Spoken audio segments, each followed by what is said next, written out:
Bonjour à tous, nous sommes réunis ce matin pour pouvoir partager un temps d'édification dans la parole de Dieu. Nous sommes réunis ensemble pour pouvoir vivre ce qu'est l'Église. Alors l'Église, c'est en principe une communion fraternelle. Mais malheureusement, l'Église étant fermée, nous ne pouvons nous réunir ensemble, qu'à cela ne tienne. L'Église, c'est bien plus qu'un lieu, c'est bien plus que des briques. Nous sommes l'Église et nous sommes ces pierres vivantes. Ce n'est qu'un court temps. Et lorsque nous nous retrouverons ensemble, notre joie n'en sera que plus grande. Je sais que pour beaucoup, vous avez une maturité chrétienne qui vous conduit à vivre des temps personnels avec notre Seigneur. Des temps d'intimité dans des lieux secrets. Et je vous encourage pleinement à persévérer en ce sens. Car c'est la première médiation que Dieu a instituée. Et il y a une deuxième médiation, c'est l'Église. Et nous ne pouvons et nous ne devons la délaisser. Elle est primordiale. Alors, je vous encourage, autant que faire se peut, à vous retrouver pendant ce temps particulier avec d'autres chrétiens pour vivre la communion fraternelle. C'est extrêmement important. Je veux vraiment vous exhorter en ce sens. Ce matin, nous allons partager de bonnes nouvelles. La bonne nouvelle qui est l'Évangile. Et c'est vrai qu'autour de nous, les bonnes nouvelles ne courent pas vraiment les rues. C'est plutôt des mauvaises nouvelles. Et d'ailleurs, les mauvaises nouvelles font plutôt bien vendre. Ça fait vendre de la politique, ça fait vendre des médias, ça fait vendre de la santé, ça fait vendre plein de choses en ce moment, les mauvaises nouvelles. Mais moi, je veux parler de bonnes nouvelles. Et la bonne nouvelle que vous connaissez et que je connais, c'est celle de notre Seigneur Jésus-Christ qui est venu il y a 2000 ans pour sauver ce monde. Parce que Dieu a tant aimé le monde qu'il a donné son Fils unique, afin que quiconque croit soit sauvé et reçoit la vie éternelle. Et aujourd'hui, nous marchons sur la doctrine de notre Seigneur Jésus-Christ. Cependant, il y a un autre point de doctrine que le Seigneur a institué, que toute l'Écriture a institué, sur lequel j'aimerais m'arrêter. C'est parfois quelque chose qui est oublié. C'est parfois quelque chose qui est peut-être considéré comme un deuxième plan, un troisième plan, ou je ne sais quoi. Mais pourtant, c'est quelque chose d'essentiel. C'est un marqueur clé qui démontre clairement la présence du Saint-Esprit dans nos vies. Ce dont je vais vous parler, certains l'ont peut-être déjà compris, c'est du retour de Jésus. Parce que le retour de Jésus est quelque chose d'essentiel. L'Écriture en parle, que ce soit dans l'Ancien ou que ce soit dans le Nouveau Testament. Nous notons par exemple 1520 mentions de retour de Jésus-Christ, de son avènement dans l'Ancien Testament. Et nous y notons 319 mentions dans le Nouveau Testament. Ce n'est pas quelque chose à la légère, ce n'est pas quelque chose de second plan, c'est quelque chose qui est incrusté en filigrane pendant tout le long de la parole de Dieu. C'est la trame. C'est l'aboutissement et la conclusion de nos vies en tant que chrétiens. Et si nous vivons en tant que chrétiens, si nous vivons en tant qu'enfants de Dieu, c'est pour voir l'avènement de son règne. Mais peut-être que certaines personnes ne sont pas intéressées par l'avènement de son règne. Et voyez-vous, aujourd'hui, nous sommes dans un temps d'intimité. Vous êtes dans votre intimité. Vous lisez cette vidéo, vous avez vos écouteurs ou pas, vous vous promenez dans un parc, vous vous baladez, vous êtes en voiture, peu importe. Vous êtes à même de répondre à cette question dans l'intimité de votre cœur. Oui, j'attends, ou non, je n'attends pas. C'est clair, c'est oui ou c'est non. J'aimerais simplement vous sensibiliser sur l'importance du retour de Jésus. L'Écriture le mentionne, c'est un fait. Mais vous devez comprendre que c'est une espérance. Vous devez comprendre que c'est quelque chose qui est ancré en nous dans notre vie de chrétien. Il y avait un homme qui aspirait à voir notre Seigneur. C'était Siméon. Siméon, dans Luc chapitre 2, au verset 25, nous pouvons lire l'histoire de Siméon. Ce vieil homme qui avait reçu par Dieu qu'il verrait le Messie, qu'il verrait l'enfant. Et c'est ce qu'il vit au temple. Et il est dit de Siméon au verset 25, Luc chapitre 2, « Or il y avait à Jérusalem un homme du nom de Siméon. Cet homme était juste et pieux. Il attendait la consolation d'Israël et l'Esprit Saint étaient sur lui. L'Esprit Saint était sur lui. Voyez-vous, vouloir voir Jésus, vouloir le rencontrer, attendre son retour, est un marqueur clé qui démontre bien que le Saint-Esprit est en vous. Si tu te poses la question de savoir si le Saint-Esprit est en toi, pose-toi la question de savoir si tu veux voir Jésus et si tu veux voir son retour. Parce que les deux sont intimement liés. Oh, bien sûr, le Saint-Esprit, c'est bien plus que cela. Mais aujourd'hui, nous parlons du retour de Jésus. Toute la parole amène à ce retour de Jésus. Vous savez, Noé a été préservé. Lot a été préservé d'un jugement. Jugement sur Sodome et Gomorrhe, jugement sur le monde au travers du déluge. Et il y a un jugement qui va venir sur ce monde. Et Dieu va préserver son Église, comme il a préservé Noé, sa famille ou Lot.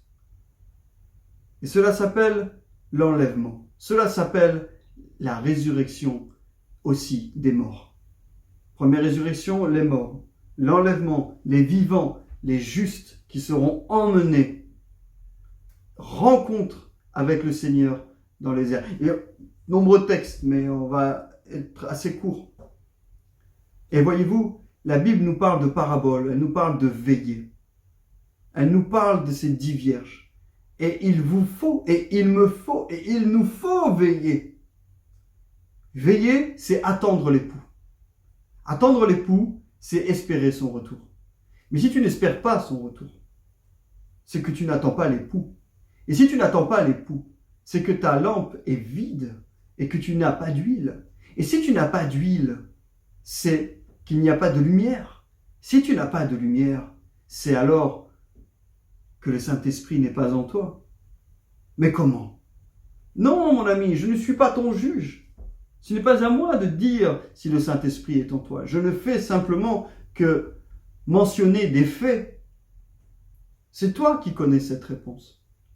Car la Bible dit, ce n'est pas tous ceux qui diront Seigneur, Seigneur.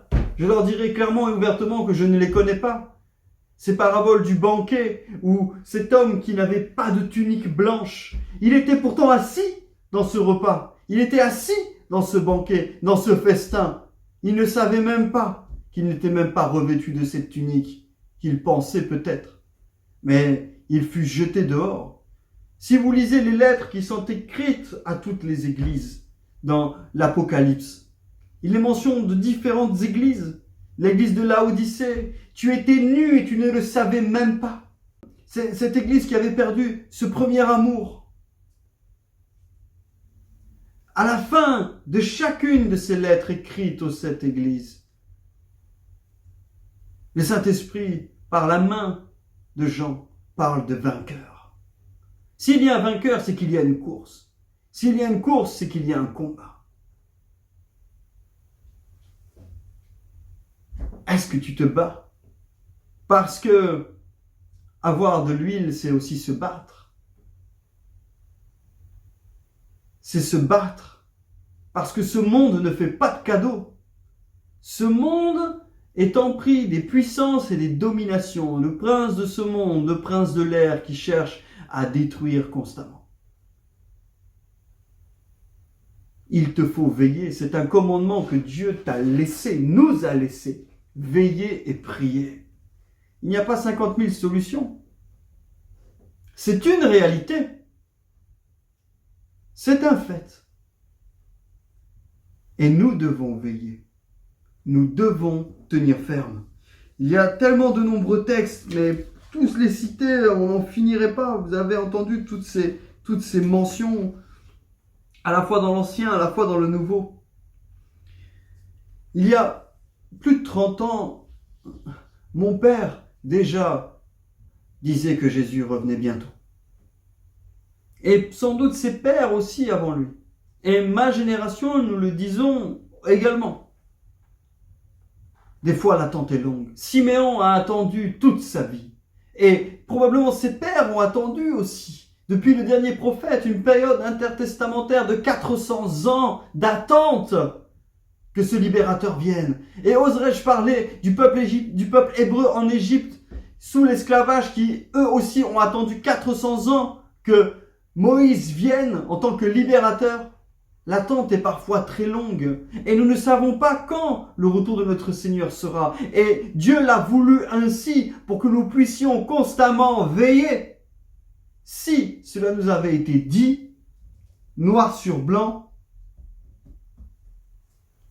non, mais ce n'est pas ce que Dieu a prévu. Il veut que nous veillions, que nous soyons prêts. Et c'est extrêmement important.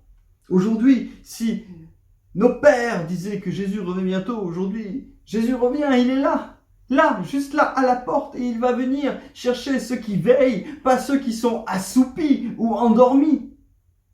Ceux qui veillent. Et je me prêche à moi-même, car je suis sans doute bien en deçà de celui que je devrais être, à la fois dans mes temps d'intimité avec lui, ou à la fois dans mes temps de présence dans la communion fraternelle au sein de l'assemblée.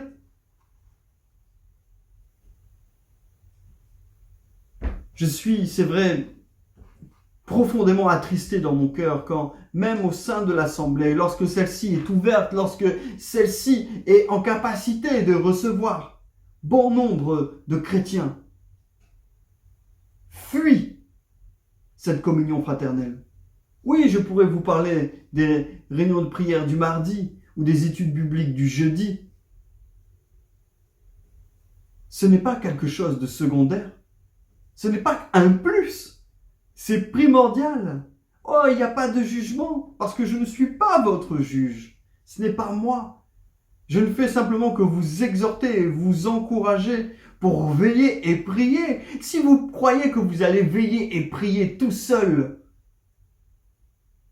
non. Permettez-moi de vous dire que vous n'êtes pas assez fort, que nous avons besoin des uns et des autres pour faire ce combat, pour être vainqueur. C'est une course ensemble, c'est un corps. Mais si tu te désolidarises du corps, comment veux-tu obtenir la victoire? Tu vas obtenir la victoire comment? Explique-moi. Par ta simple relation personnelle avec Dieu? Désolé mon ami, ce n'est pas ce que Dieu a institué. Et ce n'est pas biblique. C'est biblique de vivre des temps de solitude et d'intimité avec lui, mais cela doit fonctionner de pair avec l'Église. Voilà ce qui est biblique. Tu ne peux pas omettre cela. Peut-on être disciple de Jésus sans attendre son retour? Peut-on vivre notre foi et notre vie chrétienne sans se soucier du retour de Jésus? Ce n'est pas possible. Le retour de Jésus est quelque chose d'imprimé en nous en tant que chrétiens. Si tu n'aspires pas à cela, je t'invite à te poser des questions, de bonnes questions, pour qu'il y ait un chemin de repentance dans ta vie. Parce que c'est quelque chose que Dieu veut mettre dans ton cœur. Il aspire à te voir, il aspire à te rencontrer, il aspire à être avec toi.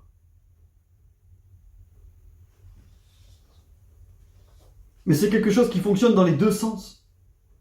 Un couple s'aime l'un et l'autre, il veut être ensemble l'un et l'autre. Sinon, ça ne fonctionne pas, sinon ce n'est pas un couple, sinon il n'y a pas de relation.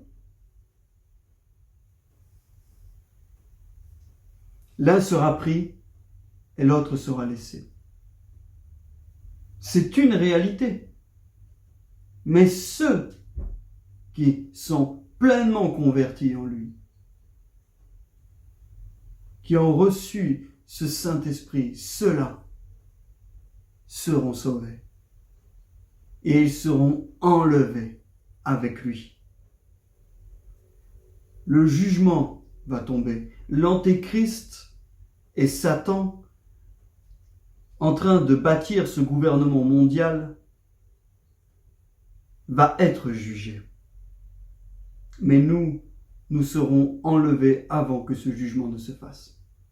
C'est ce que la Bible déclare. Quand il y a différentes théories, différentes écoles de pensée Mais la vérité, c'est que nous serons enlevés avant ce jugement. Parce que quand Jésus va venir pour juger, quand il va descendre sur le mont des Oliviers, nous serons avec lui. Cela veut dire que, au préalable, nous aurons été enlevés. Et pendant cette période où l'Église sera enlevée, entre deux, d'autres se convertiront, mais ils le paieront du prix de leur vie. Alors il vaut mieux, c'est vrai, faire avoir part à cette première résurrection. Et à la fin du jugement, tous ceux qui auront refusé l'évangile et la parole de notre Seigneur seront jugés et le jugement sera implacable. Aujourd'hui, le monde est en train de manipuler. C'est un monde de mensonges. Et il se pourrait fortement que bientôt, peut-être même, on nous dise qu'on ait trouvé des extraterrestres. Et quand l'Église sera enlevée, on dira peut-être même « Ah, ce sont les extraterrestres qui ont enlevé ces gens-là ». Mais jamais ils ne diront que c'est Jésus-Christ qui est venu enlever son Église. Certains le diront, mais ils seront bâillonnés. Et on cherchera à étouffer encore et encore l'Évangile et la vérité de Jésus-Christ. On nous fait entendre tellement de mensonges, on manipule tellement la vérité, que je vous parle d'extraterrestres, je dis ça comme ça bien évidemment, mais le monde serait capable de le croire. Parce que le monde est manipulé, et parce que Satan est le prince des menteurs. Il maîtrise le mensonge. Tout cela pour emmener et construire ce grand village mondial, pour que le règne de l'Antéchrist puisse aboutir. Et il aboutira. Un temps soit peu, très peu de temps, mais il aboutira. Mais Jésus va venir. Il va venir. Et il jugera ce monde. Ce sont de bonnes nouvelles que je vous donne. Il n'y a rien de pessimiste dans ce que je vous dis. Parce que si tu es attaché à Christ, alors tu n'attends qu'une seule chose, c'est qu'il revienne. Je crois que après 10 années de cheminement avec lui, aujourd'hui, oui, je peux dire que réellement j'attends son retour. J'attends son retour. J'attends son retour pour que moi et ma famille, nous puissions être dans sa présence. J'attends son retour car la course n'est pas évidente. J'attends son retour car le combat n'est pas évident. Quand Jésus va revenir, ce sera à la fois pour certains un temps de guerre, mais pour d'autres ce sera à la fois aussi un temps de paix. Y a-t-il contradiction dans la parole de Dieu? Il n'y a pas de contradiction dans la parole de Dieu. Pour certains, ce sera un temps de paix, et pour d'autres, ce sera un temps de guerre. Tout dépendra comment tu vivras les circonstances dans lesquelles il va revenir. Nous voudrions, c'est vrai, savoir beaucoup de choses, tout savoir même. Cela ne nous est pas donné. Nous ne savons pas quand il va arriver, mais nous savons que son retour est imminemment proche.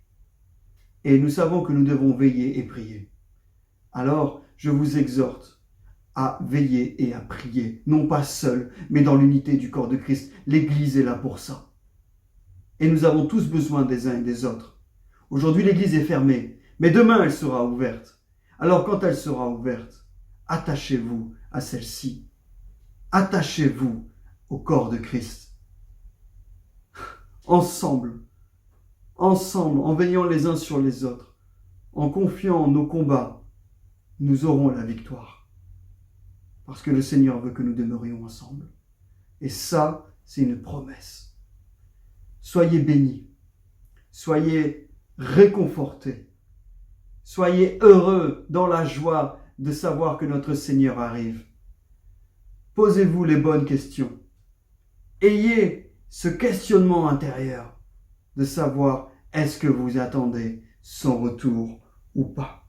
Le Seigneur vient pour nous délivrer. Faites le bilan de vos vies.